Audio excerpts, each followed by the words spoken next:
All right, what's going on, everybody? It's your boy JTE. That's short for Jesse Thomas Eternal.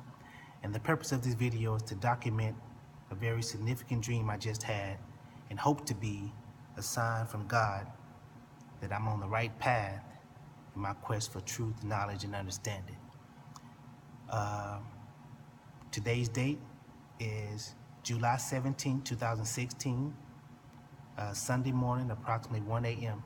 This is like take 10 because I keep getting long-winded, and unfortunately, since I don't have much space on my phone, I don't have the time or the luxury to expound upon things the way I want to. So I'm just cut straight to the chase. Pretty much I just got done watching a video entitled Dr. Sebi and Brother Polight, Your Next Bite or Your Last Breath. That video resonated with me a great deal, basically because I have a son with autism.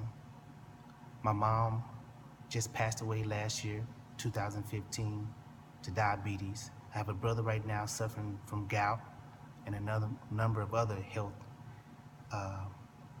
issues that he confided in me. And my wife and I, we're actually on a health kick right now. You know, we've been on it for a while, trying to eat and live well, based upon education, you know, trying to eat the right things, so we're still learning and growing. So I'm no stranger to watching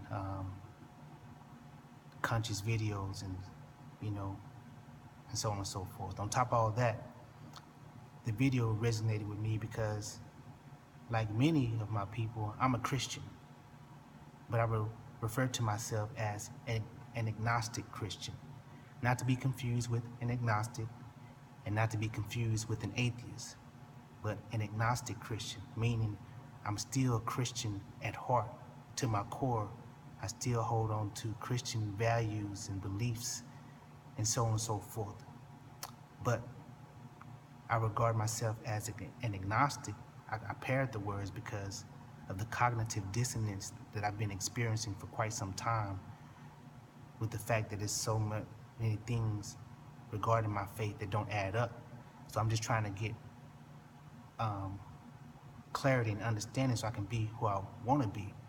And on top of all that, I'm an artist, singer, songwriter, and for the longest time I've been wanting to really delve into African history and make the connection between biblical history and African history, you know. So I teach my children to, you know, to see ourselves in the Bible.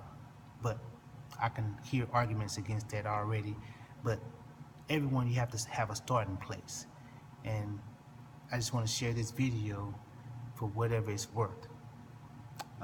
Pretty much after watching that video, the dream kind of gave me the sense that I was a part of the lecture. I was attending the lecture, and this was the aftermath. I was being embraced and regarded as family, like genuine family, and even like a special member of the family.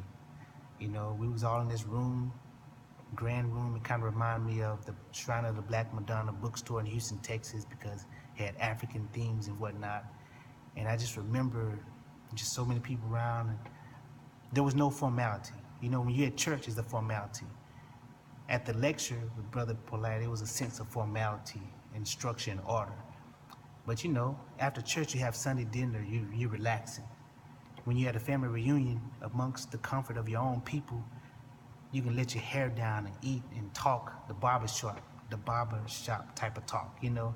So I just remember looking over and seeing Brother Polight's family amongst all the other beautiful people. And his family was a lot bigger in the dream than it is in real life. But he had a number of sons and a number of daughters. They were handsome and beautiful and playing with each other like children do. You know, he had his wives, and everyone was just, it was just more than enough people around to socialize with. And you kind of had a sense of knowing in the dream that you really didn't want to bother Polight. Not that he was unapproachable, but out of respect, knowing that he gave so much of himself in the lecture, he was exhausted and he just wanted to chill like everybody else. But I was sitting at the table amongst people. He was like sitting at the table across from me, and I just remember him saying, "Yeah, I just want to thank Brother Jesse for such and such and such and such." Apparently, I did something. He was thanking me and called me by my name, like I've been around him forever, and like we was family. And I just couldn't resist the urge of what I've been wanting to say, complimenting him. I approached him and said, "Man, I just want to say, man, your family is beautiful." And I wanted to say more, but I ended it there, and he nodded his head. Anyway, cut to the trace before I run out of time. We was on our way out, and like I said, the place reminded me of the Shrine of the Black Madonna bookstore with African themes. And since it's a regular gathering place, all the children and people knew they were around. The kids were being silly on their way out the door, and I remember the children was pretending to be afraid of this. It was like a statue section. I remember seeing like a fake snake, and they was acting afraid of it, and it startled me for a split second until I realized that it was fake, and they were just playing. We was on our way out the door. Lo and behold, on our way out the door, there was a real vicious king cobra snake waiting on us, and the snake represented a very negative opposing force, a negative energy that was very vexed and unhappy with us, with what we stood for in the organization. And the majority of people was like astonished and slightly fearful of the snake and having a natural reaction to it. But the elders and the veterans there, they wasn't intimidated. They met the snake head on. And the snake wasn't going out without a fight. They drove the snake outside, and it was still standing its ground. And I remember a snake handler took the honor of jumping in front of Dr. Sebi, and he tapped the snake on the head like 3 or 4 times, and the snake, like a professional snake handler. And the snake still wasn't bound down, so next thing you know, Dr. Sebi took control, and he started speaking this ancient language or African language. It wasn't English. And the snake, it almost took legs and ran in the opposite direction. It didn't take legs, but it was hopping, trying to get away. And Dr. Sebi clapped his hand while he was speaking these words, and the snake flew off like a bird or a bat or something. But initially, I kind of got started with when I saw the snake handler and then the OGs step up, the Christian side of me kicked in. So I stood up, but I knew I didn't possess the same power based upon my knowledge and awareness as everyone else did. But for what my Christian values was worth, it kicked in. And I remember a brother came to me. He knew where I was spiritually, and he saw my heart, and he commended me. He said, "Man, that's what I'm talking about." It was something he was saying. And I just paraphrased it real quick so I didn't want to get cut off.